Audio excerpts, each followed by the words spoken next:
400 milliards de dinars. C'est le coût annuel de l'allocation chômage en Algérie. Mais derrière ce chiffre colossal, une révélation surprend. Ce sont les femmes qui en profitent le plus. Salut tout le monde et bienvenue sur Flash Info. N'oubliez pas de vous abonner à la chaîne. Le ministre du Travail, de l'Emploi et de la Sécurité sociale, Abdel Aksai, a récemment révélé que les femmes constituent la catégorie la plus nombreuse parmi les bénéficiaires de l'allocation chômage en Algérie. Cette déclaration, faite lors de l'ouverture du Congrès national sur l'emploi, met en lumière une réalité sociale et économique qui mérite une analyse approfondie. L'État consacre chaque année plus de 400 milliards de dinars à cette allocation, considérée non pas comme une aide ponctuelle, mais comme un mécanisme structurant de protection sociale. L'objectif affiché est de soutenir les jeunes en quête d'emploi, de leur offrir un filet de sécurité durant leur période de recherche et de les accompagner à travers des formations et des dispositifs d'insertion professionnelle. Cependant, le constat du ministre montre que ce sont les femmes qui en tirent le plus grand bénéfice, ce qui soulève des questions sur la dynamique du marché du travail et sur les obstacles spécifiques rencontrés par cette catégorie.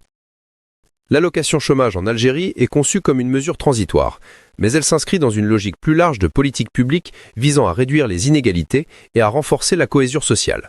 Le fait que les femmes soient les principales bénéficiaires traduit à la fois leur vulnérabilité face au chômage et leur difficulté à accéder à des emplois stables.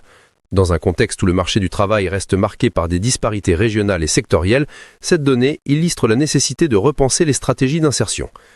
Les formations proposées dans le cadre de ce dispositif jouent un rôle essentiel car elles permettent aux bénéficiaires de développer des compétences adaptées aux besoins du marché.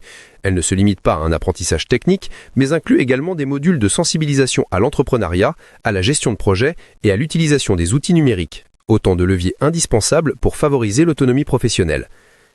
L'analyse de cette situation révèle que l'allocation chômage ne doit pas être perçue uniquement comme une dépense budgétaire, mais comme un investissement social.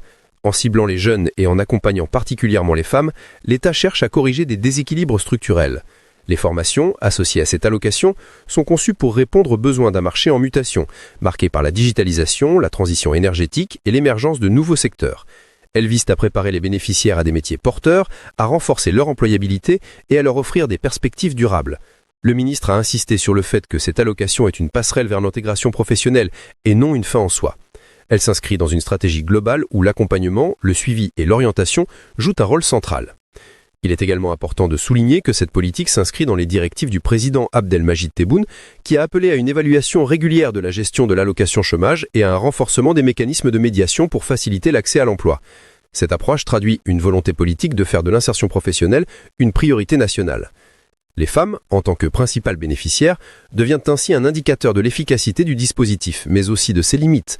Leur forte présence parmi les allocataires montre que des efforts supplémentaires doivent être déployés pour lever les obstacles à leur participation active au marché du travail, qu'il s'agit de contraintes sociales, de discrimination ou de manque de structures adaptées.